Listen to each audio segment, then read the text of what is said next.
عليكم ورحمة الله وبركاته.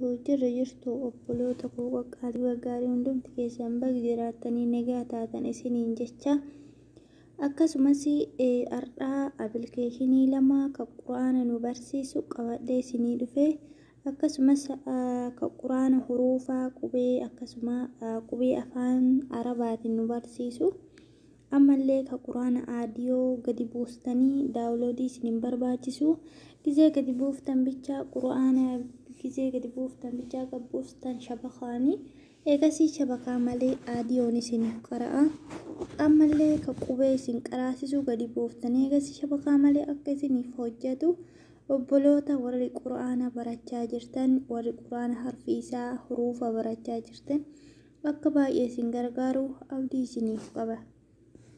Kanaafuu asuma warri maatii koontayin gama YouTube chaanaala kiyyaa osoo barnoota keenyatiin dabarree gama YouTube kiyyaa dhuftanii akkana jajjabeessitanii abdiin isinirraa qaba. Akkasumas obboloota koo kan xiqqaa fi kan guddaa wala haa jajjabeessinu isinin jecha maqaa YouTube chaanaala kiyyaa gola oroo jettanii charjii gootan isiniif ba'a jechuudha. Gola oroo jettanii sarjii gootanii mallattoo notifiikeeshinii kana mallattoo asirra jiru kana akka gara mallattoo kanaatti deeffattanii viidiyooleen gadi isiniif dhiisu akka isiniif qaqqabu mallattoo al-armii tanarra akka keettanii viidiyooleen gadhiisee akka laayikii fi saabskiraayib sheer gootanii maatii naasaa ta'anii jajjabeessitan abdiin isinirraa qaba. Asumaan gama barnoota keenyatti haa deebitu. Barnoota keenyatti yoo deebinu akkuma beekamu bilaastoor keessaa argattu. Bilaastoor keessa seentanii sarjii gootanii alqaa'idatun nuuraaniyaa jettanii hedduutu jira garuu isinitti kanatu irra caalaa namatti tola jedhee yaada an kana buufadhee waan qabuuf akkatti eega sarjii gootan hunoo hedduutu jira. Irra gaddeemtanii kan isiniif tole filattanii an kana buufadhee waan qabuuf kana isinitti argisiisa oppiin jedheenii seena. Waan baay'ee namatti tolu akkasuma huruufaaf duuba deebi'ee akka reemuutiitti nama barsiisa jechuudha. Baay'ee namatti tola. Sila kana ta'eefiyyuu akka irraa barattan abdiin qaba obboleeyyan koo kanneen muslimaa. Akkatti isinii fidaa huruufa isin barbaadan jechuudha. Isin barbaadanii bakka barbaadanii irraa isinii fida jechuudha. Akkasuma uf duuba deebi'ee qara'aa ka'aatii akka irra siif deebi'uuf barbaaddu sani akkatti irratti dhooftee uf duuba deebiftee qaraasifatta. Aldarsu taani al-huruuf hijaari mufarada mee kanarratti haa cuqaasu jennee asii kunoo gochuu ka jedhu kana dhooftanii أسيني سجل آديو كنا بنتني هيجسي أسيونو كنا جقاستني. الدرس الثاني جاء المركبة ألف لام ألف لام ألف لام ألف باينا متتولا وقال بجوف باينا مبرسيسا. الدرس الأول الحروف حجار مركبة كجير كان مي أكمل تكرأو يادف قلبيني جقسا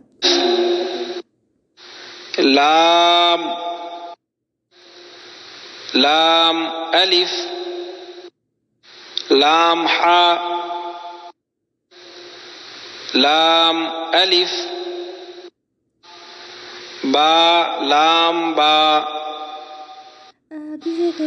kaaf kana cuqaastanii dhaabdanii stoof gootanii keessaa baatanii akkasuma waan baay'ee namatti tolu obboloota koo qaqqaalii warri quraana barachuu feetanii quraana irratti waan baay'ee nama gargaara. Akkasumas qubee yoo baratanii kanneen quraana baratan huruufaa arfiisa baay'ee namatti tola. Akka irraa baratan abdiin qaba. Akka natti toletti akkasumatti tolu waan illeen abdiin isinirraa qaba. Amma ka itti aanuti dabarraa kaniin aadiyoodhaan haasa'u jechuudha. Kuni aadiyoodhaan quraana nama barsiisa.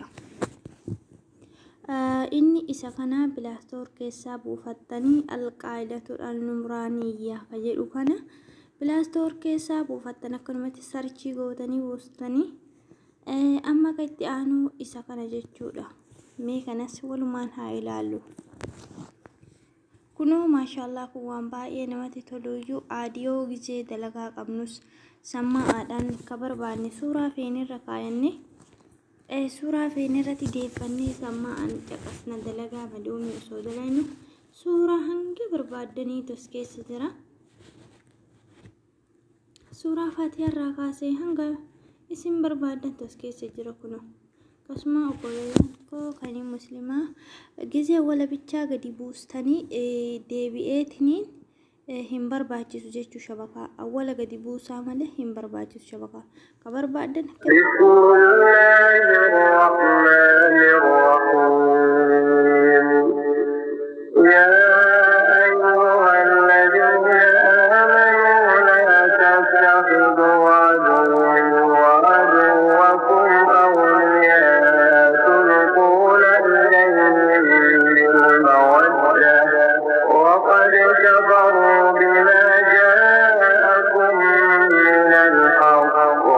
يخرجون الرسول وإياكم أن تؤمنوا بالله ربكم إن كنتم خرجتم جهادا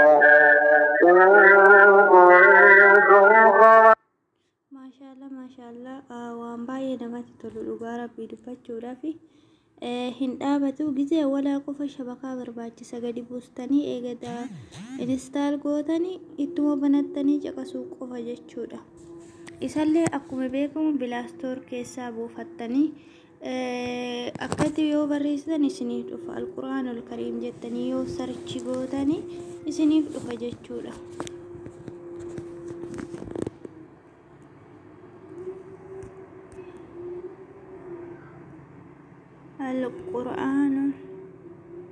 القرآن الكريم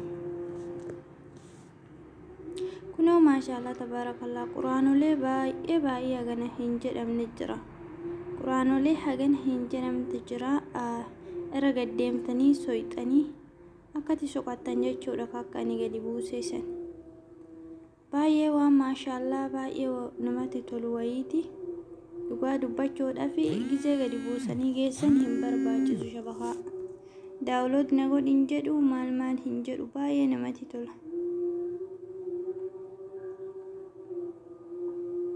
akkatti irra gaddeemnee innaa so'ina nuuf baha jechuudha.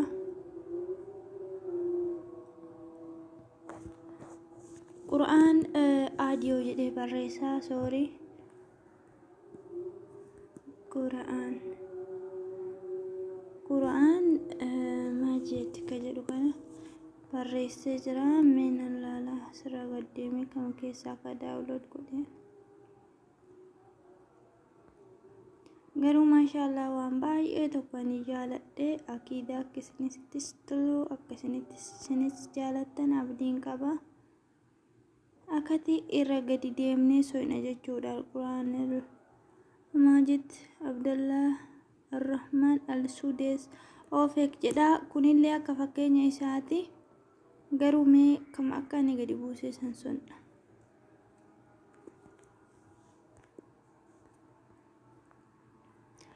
كنين برا داولودي برباجي سايو غبوساني جيسانيس سيلا كانتا هيفو مي إسا سويني سرات داولود قرانا akkatis nu fuudhide القرآن العاديو جري بريسامي قرآن عاديو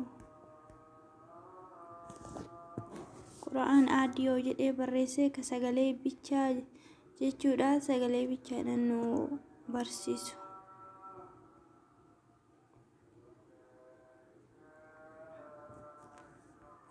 raga deemnee so'ina jechuudha hanga akkasii argannutti.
Kinoo nu dhufee jira jechuudha.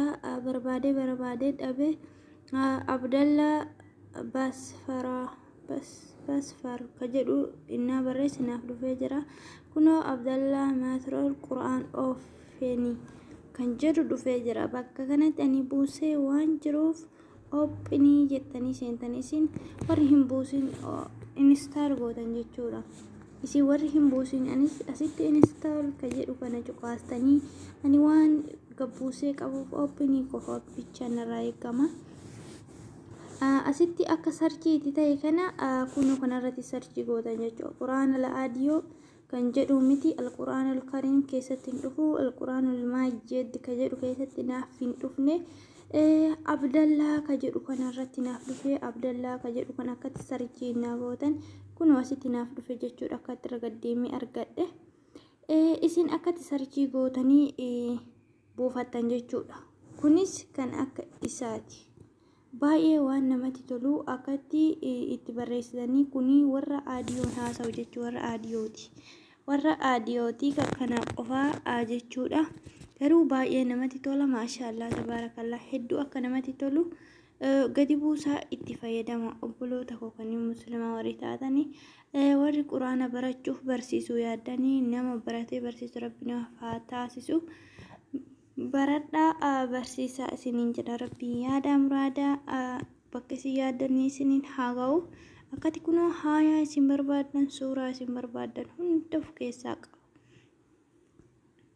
Kanaafuu assalaamu alaykum warahmatullaahi wabarakaatuh. Isinitti tolee like subscribe godhaa. Maatii naaf tahaa obboloota koo naaf jiraadhaa. Assalaamu alaykum warahmatullaahi wabarakaatuh. Nagaan kan koo isin haa qaqqabu bakkuma jirtanitti share waliif godhaa godhaatii akkasuma isinitti tolee isin gammachiise like godhaa subscribe godhaa na hordofaa isiniin jedhaa mallattoo notificationii tuqaati.